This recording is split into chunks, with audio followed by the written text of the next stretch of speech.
Guys, so as promised, today is the video supplementation in Irish bodybuilding. By supplementation, of course, I mean the dark horse in the room. The elephant. Anabolic usage in Irish bodybuilding. Now, for simplicity's sake, I'm going to categorize it into a few different sections. First is going to be the generational differences. So what the older generation do, and which is the hardcore generation, and then what the new generation do, which is the fitness Instagram fitness generation. And then I'm going to go on and talk about uh, the availability, the quality, the products themselves, and how they are utilized in Irish bodybuilding, and that kind of sort of 3 seconds. So, of course, in bodybuilding, there's natural bodybuilding, which is a different topic for another video. This is generally untested bodybuilding federation, so NABA, RBBF, PCA, what have you. It's untested, so it is a fair playing field um, to use anabolics. And as I said, so the first, why they are used in competition.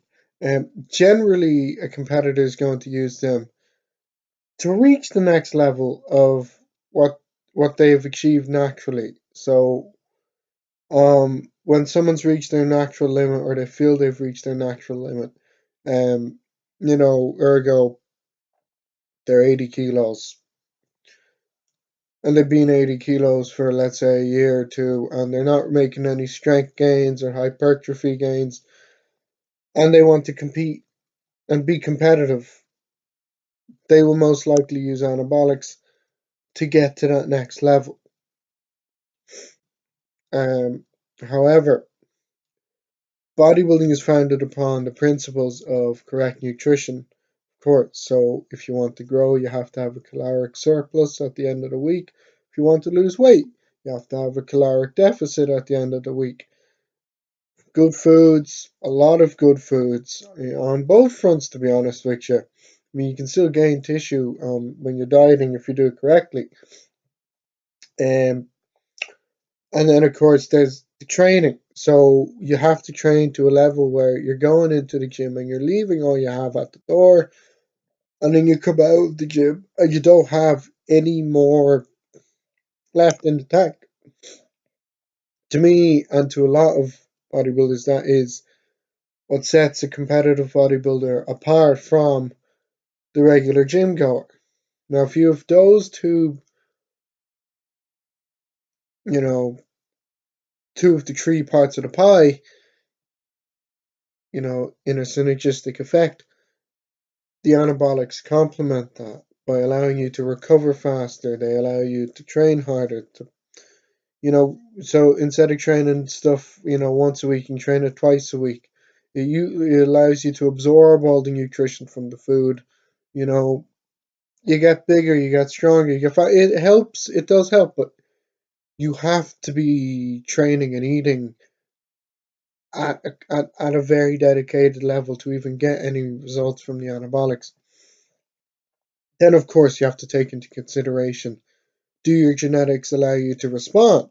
Okay, so I know guys who have been training for years. Okay, like Irish guys don't, in large part, aren't built to be competitive, so they don't have small joints. They generally don't have great muscle bellies. They're wide waisted, that kind of thing. The ideal bodybuilder in my eyes has a small waist, small joints, the illusion with the round muscle belly, so they look a lot heavier than they are. When they're on stage, they look phenomenal. Irish bodybuilders who have done well nationally don't tend to do well internationally because they're put against guys who are just coming from different genetic stock. We can't help that. The majority of Irish people, are a few are are from generations of Irish people, and of course you have the far and few in between who are genetically capable to bodybuild, but in large part they won't do well internationally. Um, how does that tie into anabolics? Well, anabolics aren't going to change what you were born with. So if you don't have the best of structure, it's not going to give you a better structure. Okay, it'll amplify your strengths, but it will also amplify your weaknesses. So that's the negative sides in terms of the aesthetic appeal.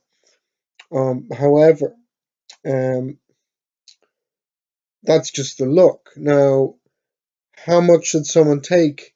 It's all depending on, again, genetics. So if you're a hyper responder to weight training, like some people go into the gym, they'll grow naturally, they'll already look like they're on anabolics.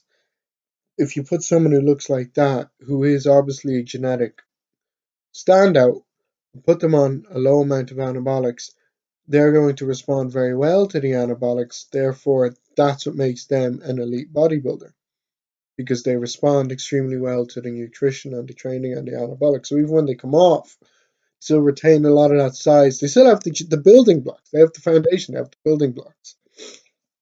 But the problem with a lot of competitors is you get these new competitors and they don't have a foundation. They haven't trained for a certain amount of years. They haven't had solid off seasons. So what it comes down to is when they actually compete, they hop on a cycle for whatever 16 weeks. They go into the show, they look subpar, they look all right, like, but then they come off, they lose everything, and because they don't have a foundation to go back on, they take 3 steps back, and they don't really take another four forward. It's kind of regression. Um, I think that's a mentality a lot of Irish people seem to have. It's new Irish people seem to have getting into it. They seem to think anabolics first, and then training and nutrition second. When I started training, um, I actually, for the first, when I was 15, when I was 16, I was on a fucking 6 meal plan during school. I was, my diet was on point. Training, I was learning as I would go, but my fucking diet was on point. So I had the building blocks. I built a very good foundation. Um, so I know if worse comes to worse, and let's say I have to stop bodybuilding competitively, or I can still train. I love to train. When it comes down to it, I love to train. And in my head, I know, even if I don't have competing again, I'm still going to train for the love of it. But a lot of guys, again, they put the anabolics first. And the problem with that is it doesn't give you a good base to go off, especially if you don't have the genetics anyway.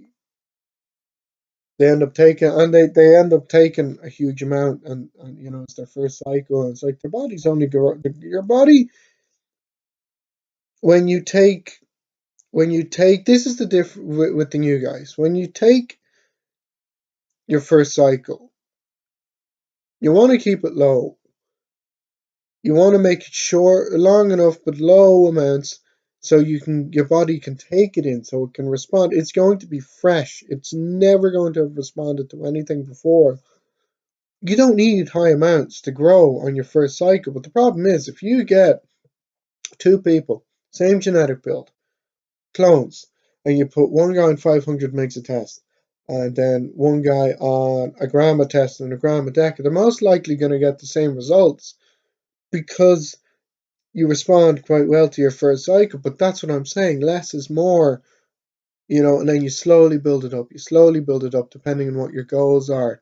But again, if you're training hard and you're in a caloric surplus, you're going to grow and build muscle no matter what. You just have to be consistent with it. Logbook. So make sure you're getting stronger. Make sure you're hitting that rep range every week. Make sure your weight is going up, and make sure it's muscle you're gaining. Little things like that. The anabolics just allow you to do that on a consistent basis, whereas an actual athlete may not. Um, that's all they allow you to do. Now, this is where I'm going to go into the new generation and the older generation. So, when I started bodybuilding, Uh, there wasn't the fitness trends like there is today.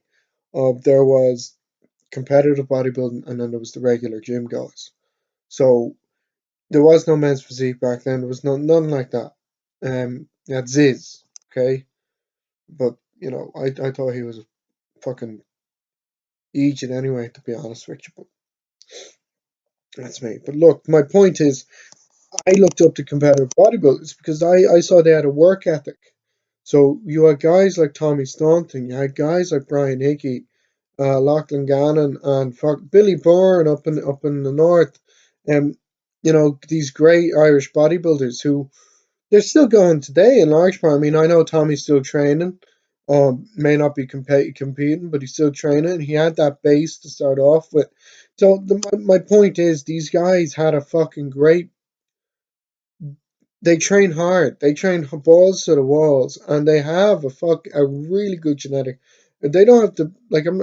They have really good foundation formed upon correct nutrition and correct dieting, and then they use the anabolics on top of those two factors.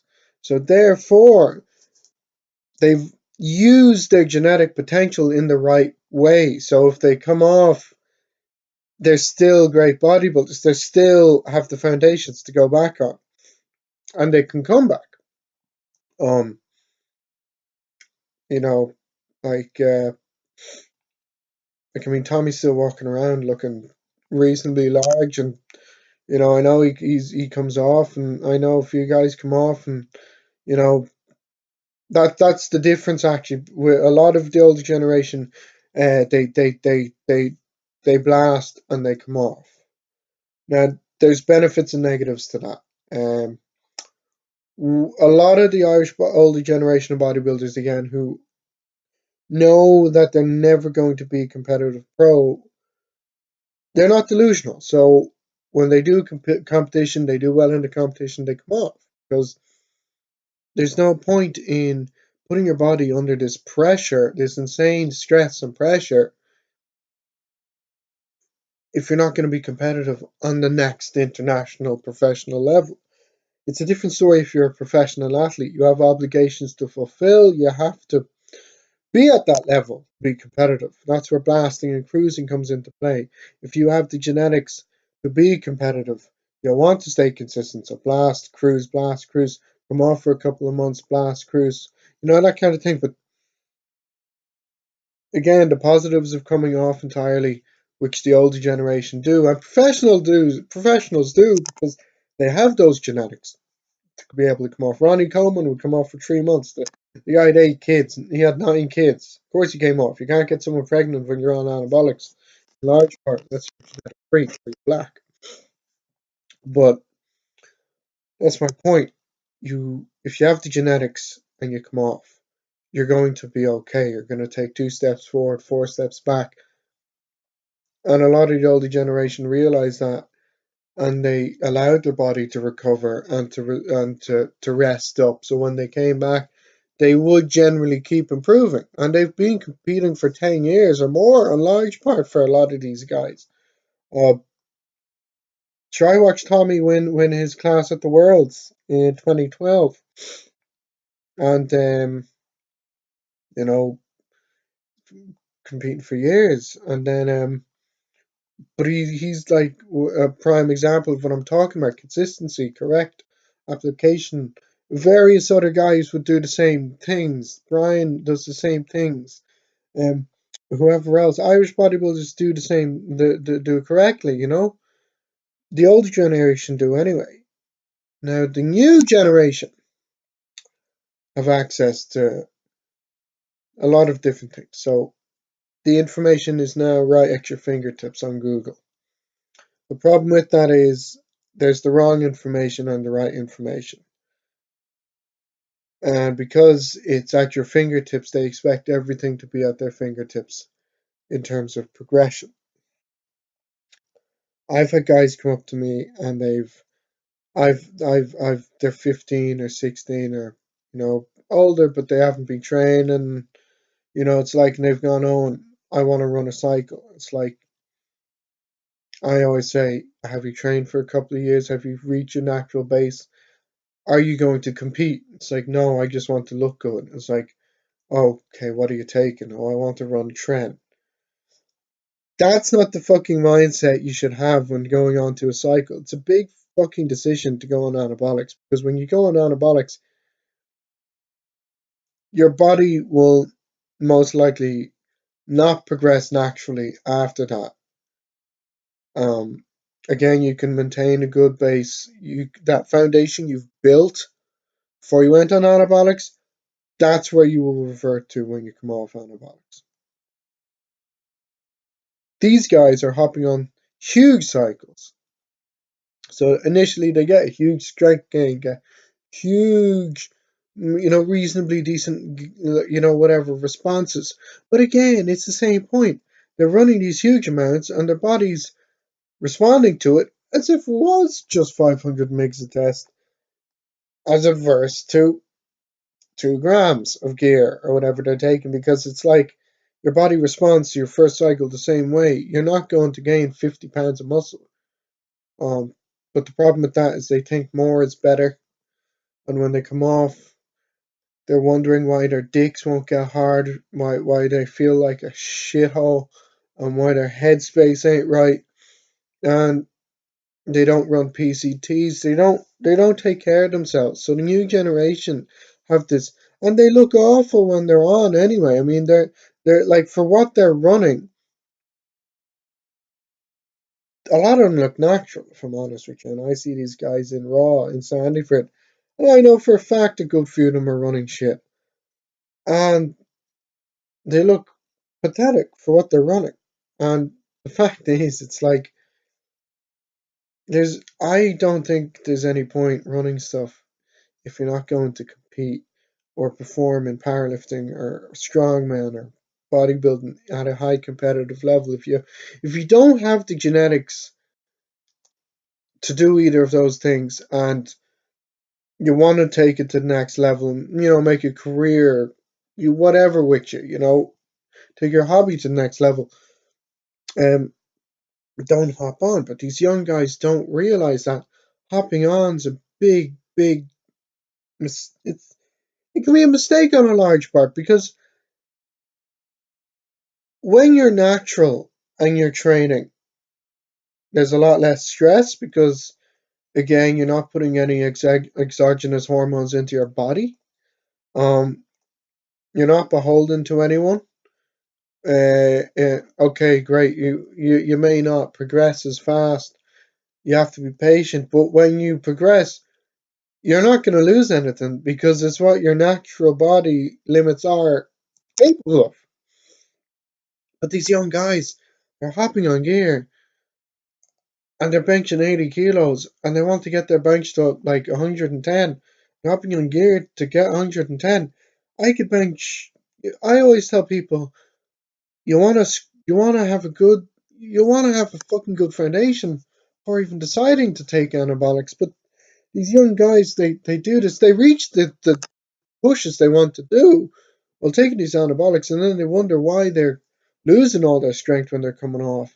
And it's like, and then they take more shit, but they're not even that big or that strong, and it's just like, it's just incorrect application, and their nutrition is wrong, and their training is wrong, and it's priorities are in the wrong place. Like, it's not worth taking the biggest step in terms of hormone replacement in competitive in training for 4 likes on an Instagram photo, or even 1,000 likes. It's not worth it. If you're not getting anything real out of it, don't do it. My point. But these young guys, they're living in the moment. They think, oh, you've heard the thing. I'd rather live 30 years as a lion and 70 years as a lamb.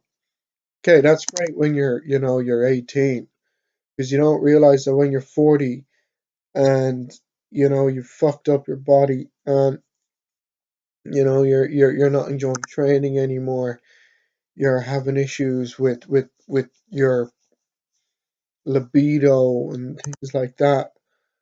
Like, you have to maintain good control over what you're doing as best as possible. But these young guys, when you're young, up until the age of even 22, I always say you don't need to take something because your body's producing a high amount of stuff anyway. But when you're 18, you're still going through the end of puberty. There's no need to take stuff.